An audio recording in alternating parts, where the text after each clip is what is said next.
السلام عليكم ورحمة الله تعالى وبركاته. أعزائي الأفاضل الكرام، في هذه النشرة التي تخص الحالة الجوية بالجزائر إليكم التوقعات بحول الله بآخر التحديثات النماذج العالمية.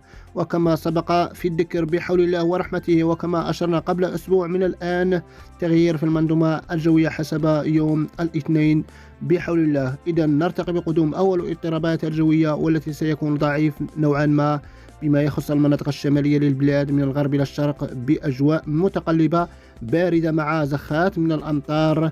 هذا يوم غد الاثنين والثلاثاء. بعض الزخات المطرية تكون أحيانا ضعيفة ومتفرقة، خصوصا في تجوز الجزائر، العاصمة مندية، الشلف، تيار، مستغانم، سيدي بالعباس، وهران، رأس الماء، وعين وصرا، ومسيلة، وبوسعادة.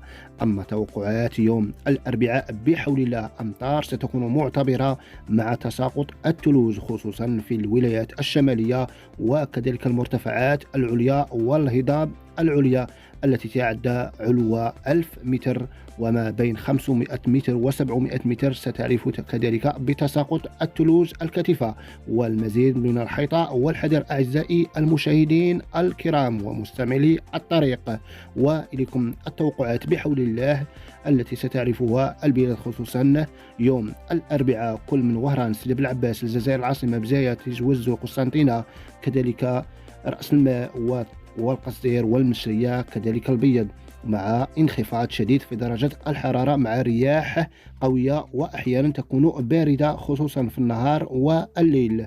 وتراكم التساقط الثلوج في تيار، المشرية، الجلفة، كذلك بسكرة وباطنة وخنشنة، وكذلك تيار. وكما ستعرف مستويات شبه منخفضة على علو ما بين 500 متر إلى 600 متر أو أقل محليا في بعض المناطق. سمك الثلوج مبدئيا سيتراوح ما بين 3 إلى 80 سنتيمتر، وقد يصل محليا أو يفوق المتر، خصوصا نحو المرتفعات الداخلية، وكذلك الهضاب العليا والقمم الجبلية الوسطى والشرقية، مع تراكم أقل كلما اتجهنا نحو الغرب. وكذلك مع تساقطات مطرية ستبقى حاضرة بحول الله، خصوصا في الولايات الشمالية وكذلك الوسطى والمناطق الداخلية للوطن. والمزيد من الحيطة والحذر أعزائي المشاهدين الكرام ومستعملي الطريق. وتنتهي نشرتنا، موعد يتجدد في نشرة أخرى بحول الله. ولا تنسوا دعم المطابع ويكون الاشتراك في القناة ليصلكم كل جديد. والسلام عليكم ورحمة الله تعالى وبركاته.